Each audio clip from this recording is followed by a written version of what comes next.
What happens when the world believes a lie about you? And the truth is no longer enough to save you. We're not looking at this film as just another action thriller. Born and raised in London, ex-Marines commando. Ends up investigating human trafficking. You need to get those people to safety. We're using this story as evidence to understand what happens when trust disappears, when the system turns against you, and when the truth becomes impossible to prove. In Mutiny, one accusation changes everything. Imagine waking up one day and discovering that the life you built was never as safe as you believed. The people you trusted are gone. The evidence is against you. And the world isn't searching for the truth. It's searching for someone to blame. Did you miss being a police officer? I miss the action. Listen up, everybody. We have a stowaway. Sweep the ship. Check. And you can never go back? Pissed off the wrong people. What's your plan? I'm gonna help you. I'm coming back for everybody. If you were me, what would you do? I'd probably surrender. But what happens when the wrong man is chosen? This is the story of Cole Reed, a man who loses everything in a single moment. His reputation, his freedom, his place in the world. But there is one thing nobody can take away from him: his determination to uncover the truth. Cole initially believes that only a handful of criminals were responsible for Tepu's murder, but when he secretly boards a cargo ship, he uncovers a far darker operation, one that completely changes what he thought he knew. Hidden inside a locked shipping container are dozens of terrified people being held against their will. Cole is preparing to get them to safety when another shocking truth comes to light. The ship's captain isn't an innocent man caught in the middle. He's one of the people running the entire operation. Now Cole has two missions: keep the captives alive and uncover the person who ordered Tepu's assassination. The story begins at a major business event where Tepu arrives with his son, Cameron. Tepu was one of Thailand's most successful businessmen and the owner of a large shipping company, but he has recently decided to sell the business. The reason isn't that he's tired of it. After spending years building the company from nothing, Tepu still cares deeply about it. But Cameron has dreams of his own, and Tepu wants his son to have the freedom to pursue them and build a future for himself. Standing beside Tepu throughout the event is his trusted bodyguard, Cole. But their relationship goes far beyond employer and employee. Cole and Tepu have been close friends for years, and Tepu considers him part of the family. Even in a crowded room, Cole never lets his guard down. He carefully watches everyone entering and leaving the event, constantly scanning the crowd for anything unusual. Then, he notices a man behaving suspiciously. Cole immediately asks his assistant Tarrant to investigate. Tarrant soon discovers that the man's name is Garner and that he works for Trans Company. Meanwhile, Tepu gives Cameron an expensive watch as a gift. Then he presents Cole with an identical one. In front of everyone, Tepu makes an important announcement. Cole is no longer simply his bodyguard. From now on, he considers Cole part of the family. Tepu also reminds everyone that years earlier, Cole saved his life. Cole looks down at the watch and notices the date engraved on the back. It's the exact date on which he saved Tepu. But while the celebration continues inside, Garner quietly steps outside and makes a phone call. He reports that Tepu and Cameron are still at the event and tells the person on the other end that everything will be finished that night. Not long afterward, Tepu and Cole leave the event and begin driving home. During the journey, Tepu finally opens up about the decision that's been weighing on him. He admits that deep down, he doesn't really want to sell his company. He spent years building it and devoted almost his entire life to it. But Cameron has his own ambitions, and Tepu believes his son deserves the opportunity to follow them. Then, Cole notices something ahead, a police barricade blocking the road. His instincts immediately tell him that something is wrong. Cole tries to turn the vehicle around, but before he can escape, another car pulls in behind him and cuts off their retreat. Seconds later, several armed men jump out and unleash a barrage of gunfire. Cole throws the car into reverse, desperately trying to keep Tepu away from the attackers. At the same time, he draws his weapon and fires back. When the shooting finally stops, Cole immediately turns toward Tepu. Tepu has been shot near the heart. Cole desperately tries to save him, but Tepu already understands that his time is running out. With his final moments, he asks Cole for one promise: protect Cameron. Tepu tells him never to leave his son alone. Then he dies. For Cole, the loss is devastating, but there is no time to grieve. Tepu's final request gives him a new responsibility, while the circumstances surrounding the murder give him another. He must protect Cameron and find the person who ordered Tepu's death. Cole immediately contacts Tarrant and asks about Cameron. Taryn tells him that Cameron has already made it home. Taryn suggests contacting the police, but Cole refuses. Something about the attack doesn't make sense. Police officers were already positioned at the scene when the shooting began, and Cole now suspects that the authorities may be involved. He searches one of the attacker's vehicles and discovers an American passport. Cole sends the passport information to Taryn and asks him to identify its owner. After investigating, Taryn discovers that the passport belonged to a former Navy serviceman. More importantly, the man had a ticket for a ship scheduled to leave the port that very night. Cole immediately heads toward the harbor. At the same time, Garner learns that Tepu is dead, but Cole survived. Using his influence, Garner arranges for the police to issue an arrest order for Cole. Now Cole isn't only hunting Tepu's killers, he's being hunted himself. Meanwhile, the story shifts to Alice, a worker aboard one of Tepu's cargo ships. Alice has already finished her shift and is hoping to go home to her daughter. But just as she's preparing to leave, the company orders her back aboard the ship. With no real choice, Alice returns. At the same time, Cole uses a phone recovered from one of the dead attackers to contact Cameron. He tells him that his father has been murdered and warns him that he may be in danger as well. Cole then uses the dead attacker's passport to gain access to the cargo ship. Soon the ship leaves the harbor and heads out into the open sea. Cole stays hidden until they're far enough from shore. Once he believes he's safe from immediate detection, he begins quietly searching the vessel. Elsewhere on the ship, Alice is assigned a night patrol. As she walks between rows of containers, she hears something strange. The noise is coming from inside one of the locked containers. Alice opens it and freezes. Inside are frightened women, children, and men being held captive. Cole arrives soon afterward and begins questioning them. The captives explain that they were brought from Bangkok and forcibly locked inside the container. They had been told they would be released once the ship stopped, but instead, they've been trapped there for a long time. Cole promises that he will get them out, but he warns everyone to remain calm and, most importantly, stay quiet.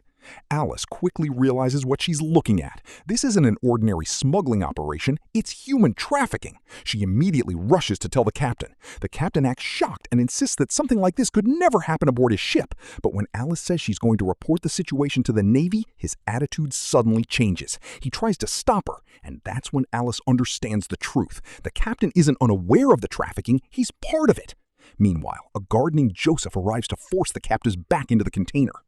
When they refuse, Joseph points his weapon at them. Before he can do anything, Cole attacks. The two men engage in a brutal fight. Another guard rushes in to help Joseph, but one of the captives manages to knock him down and take his weapon. At the same time, Alice reaches the ship's control room and tries to send an emergency message to the Navy. But the first officer inside the room suddenly draws his weapon on her. Now Alice knows just how deep the operation goes. The captain isn't working alone. The entire crew appears to be involved. Alice somehow manages to escape and succeeds in sending the emergency transmission. The moment the captain learns about the message, he orders his men to capture both Cole and Alice. Alice tries to flee, but soon finds herself face to face with the captain. He opens fire. One of the bullets strikes Alice in the shoulder. Despite the pain and blood loss, she manages to escape. Meanwhile, Cole leads the captives toward the rescue boat. He gives one of the men a weapon and orders the others to get off the ship. But Cole doesn't leave with them. Alice is still somewhere aboard the vessel. He turns back to find her. Far out at sea, an officer aboard a U.S. Navy vessel suddenly receives a distress call from the cargo ship. The transmission reports that the vessel has been attacked. The officer immediately orders his men to contact the ship and determine what happened. A short time later, the cargo ship's captain answers. He claims the distress call was nothing more than a mistake. According to his story, one of his crew members saw another vessel in the distance and became convinced that pirates were preparing to attack. In a panic, the crew member sent the distress signal. The Navy officer isn't convinced. He points out that they're in the middle of the ocean, where there shouldn't even be any fishing vessels nearby. The captain insists that several ships are in the area. Then he ends the call. Meanwhile, Cameron is questioned about Cole. He insists that he doesn't know where Cole is. Cameron explains that after his father's death, he was in shock and can't clearly remember the calls he received or everything that happened that night. Back aboard the cargo ship, Cole finally finds Alice. The two cautiously approach each other, unsure whether they can trust one another. Cole assures Alice that he's not one of the criminals. He explains that he came aboard to rescue the captives and help her. Suddenly, gunfire erupts nearby. The captain's men have found them. The guards intercept some of the captives before they can reach the escape boat, and one of the victims is shot. Cole immediately tells Alice that her shoulder wound needs to be treated first. After that, they can return for the remaining captives. Elsewhere, the captain's first mate discovers Cole's belongings. He takes them to the captain and explains that the men aboard the ship aren't ordinary criminals. According to him, they are extremely dangerous and experienced. They killed Jonathan and then used his papers to get onto the ship. The captain immediately gives the order to eliminate them. Cole and Alice reach the ship's generator room. By now, they've learned each other's names. Cole helps Alice remove the bullet from her shoulder and treats the wound as best he can. Once she's stable, they leave the room, but the guards are already searching the ship for them. Back aboard the Navy vessel, the officer remains troubled by the suspicious distress call. He orders his men to investigate every ship that was in the area when the transmission was made. Cole begins to suspect that their emergency message may never have reached anyone. Alice tells him they need to reach the command cabin and contact the Navy directly through the ship's radio, but getting there won't be easy. The moment they enter that section of the ship, they'll be surrounded. So they decide to create a diversion first. They set fire to the ship's batteries. Within seconds, alarms begin screaming throughout the vessel. The crew rushes toward the fire, but the captain quickly realizes what's really happening. The fire is a distraction. He orders his men to spread out. Some are sent to hunt down Cole and Alice, while another lieutenant is ordered to deal with the fire. From the deck, the captain watches the operation unfold. Cole and Alice use the confusion to reach the bridge. Cole takes down the lieutenant inside. Alice immediately grabs the radio and sends another distress call to the Navy. She tells the officer that the captain is operating a human trafficking network and that innocent people are being held prisoner aboard the ship. She gives him her own name. Then she gives him Cole's. The officer is still listening when gunfire suddenly erupts in the background. He immediately orders his Marines to move toward the cargo ship. Cole and Alice then hide inside a room. From their hiding place, they hear the captain speaking to his crew. The captain coldly tells them that every death means a larger share for whoever remains. He already knows that his lieutenant has been killed, so he orders his men to find Cole and Alice immediately. Then he makes another call. This time, it's Garner. The captain demands to know why Cole is aboard the ship. Garner assures him that Cole can be dealt with, but he warns that nothing should interfere with the scheduled handover of the captives. The captain reveals that the handover has been moved forward by 2 hours. He also demands additional money because killing Cole has now become his responsibility. During their conversation, Cameron's name comes up as well. Cole freezes. He can't understand why Cameron is being mentioned. Could Cameron somehow be involved? Or is there something else going on? Before Cole can hear more, a noise outside forces him and Alice to leave the room. Meanwhile, aboard the Navy vessel, the officer receives more information about the cargo ship's captain and crew. He discovers that the captain has been questioned by authorities several times in the past, while many of his crew members have criminal records and are known to be armed. The situation is far more serious than he originally believed. He orders satellite imagery of the vessel. Back aboard the ship, Cole attempts to reach another section through a ventilation shaft. He lowers himself inside using a rope, but armed men spot him. They immediately open fire. Cole returns fire as bullets tear through the shaft.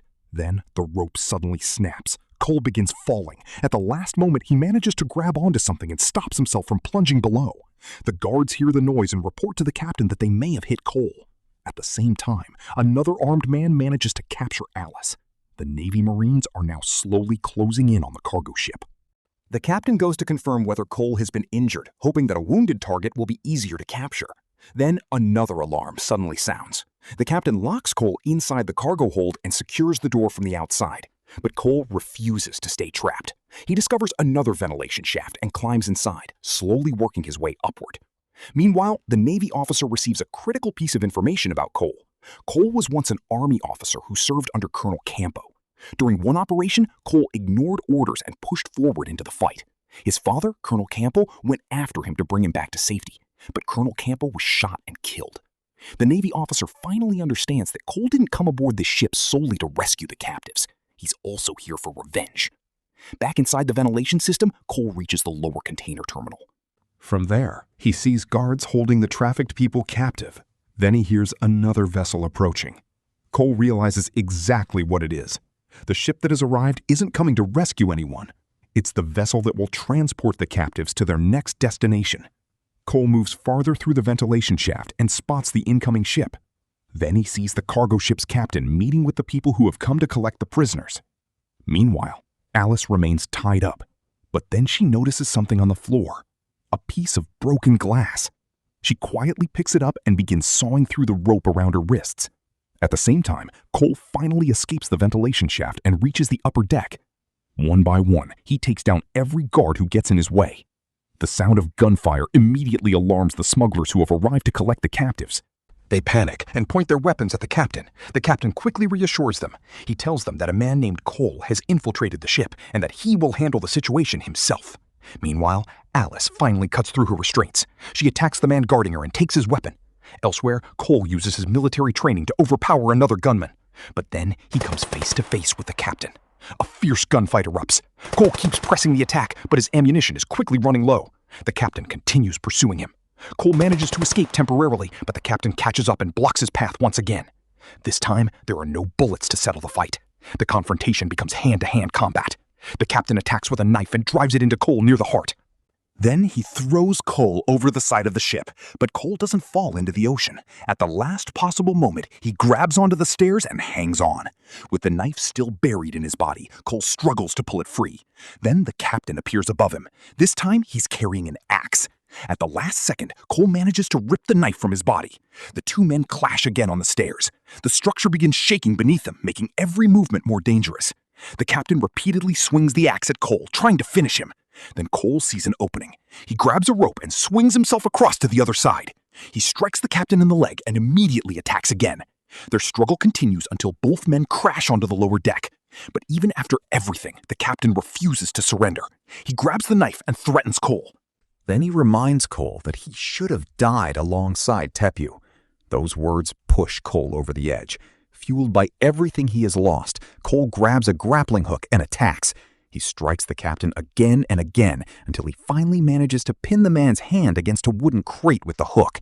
Then Cole spots a spear gun. He grabs it, aims directly at the captain's head, and fires.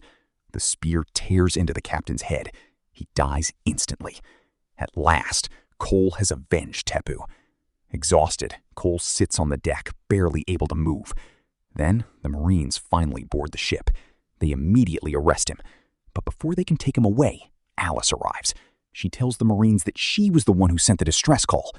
Then she explains the truth. They have the wrong man. Cole helped her. He rescued the captives, and he fought against the smugglers. The Marines search the rest of the vessel and discover the people being held prisoner. Many of them urgently need medical attention. The victims are evacuated, and the Marines begin providing them with help. Cole thanks Alice for refusing to turn him over to the police. Then he takes the captain's phone from her and checks the call history. He needs answers. When he gets an opportunity, Cole takes the same boat the smugglers intended to use to transport the captives and leaves the area. As he travels, he calls Taryn. Cole gives him a phone number and asks him to trace it. Taryn investigates and discovers that the number belongs to a man connected to the larger operation. Meanwhile, Cameron attends his father's funeral. After the ceremony, he gets into his car, but Cole is already waiting for him. Cole asks Cameron to sit with him. For a while, neither man says anything. Eventually, Cameron begins to speak. He admits that things weren't as simple as Cole believed. Cameron confesses that he had been helping the criminals transport goods using the shipping company. In exchange, they paid him. But eventually, the situation spiraled out of control. The men began threatening him. They told Cameron that if he refused to cooperate, they would reveal everything to his father. That's how they kept him under their control. Cole asks the question that has been haunting him. Why didn't Cameron tell him the truth from the beginning? Cole tells him that if Cameron had been honest, perhaps he could have dealt with the situation before it became too late. But Cameron kept him in the dark. And now, Tepu is dead. Cole tells Cameron that he'll have to carry that guilt for the rest of his life. Then he leaves him behind. Later that same night, Garner is driving along the road when another vehicle suddenly crashes into his car. The impact sends Garner's vehicle rolling over. The attack was carried out by Cole. Cole steps out of his car and takes down Garner's guards one by one. Then he pulls Garner from the wreckage. Cole wants to know one thing. Why did he kill Tepu? Garner finally reveals the plan. After Tepu's death, the company was supposed to be transferred to Cameron. The criminals intended to manipulate Cameron, take control of the shipping company, and use it to expand their own business empire. They believed Cameron would be easy to control. But their entire plan has collapsed. Cole tells Garner that everything they worked for is now gone. And he didn't come here only because of Tepu. He came for revenge for Tepu and for his own father. Mutiny isn't just an action thriller about survival. It's a story about trust, betrayal, and what happens when the truth becomes dangerous. Cole Reed doesn't choose this fight. The fight finds him. After being framed for the murder of his billionaire employer, Cole becomes a man on the run, hunted by the very forces that should be protecting justice. But beneath the explosions and high-stakes action, Mutiny explores something deeper. What happens when your identity is taken from you and the world has already decided you're guilty? With no one to trust and everything at risk, Cole's mission becomes more than clearing his name. It's about exposing a conspiracy powerful enough to destroy anyone who gets in its way. Flick fact number 1. The movie taps into a modern fear. What happens when technology, power, and reputation can be manipulated? Cole Reed's biggest battle is not only against enemies with weapons, it is against a world where the truth can be hidden and a person's identity can be destroyed. Flick fact number 2. Fans of Statham will notice familiar elements from his previous movies. A highly skilled protagonist, a personal betrayal, and a mission where survival depends on experience rather than luck.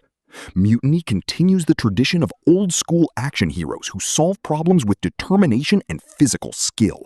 Social Deep Dive. Mutiny taps into a modern fear many people can relate to. What happens when the system you trust turns against you? In a world where information can be manipulated and reputations can be destroyed overnight, the movie raises a powerful question. How far would you go to prove the truth when nobody believes you? My conclusion is that Mutiny is a classic survival story wrapped in a high-octane action thriller. It's about loyalty, resilience, and one man's refusal to surrender when everything has been taken away from him. On the Flick verdict scale, this movie is a must-watch for action fans. It doesn't rely on slow mysteries or complicated drama. It delivers relentless tension, brutal action, and a hero fighting against impossible odds. Bottom line, when the world turns against you, the truth becomes your greatest weapon. But here's the question. If you were framed for a crime you didn't commit, would you disappear or would you fight to expose the truth? Let me know in the comments, and don't forget to like and follow Flick Favorites for more movie recaps. Thanks for watching. Hope you enjoyed it, and we will see you next time.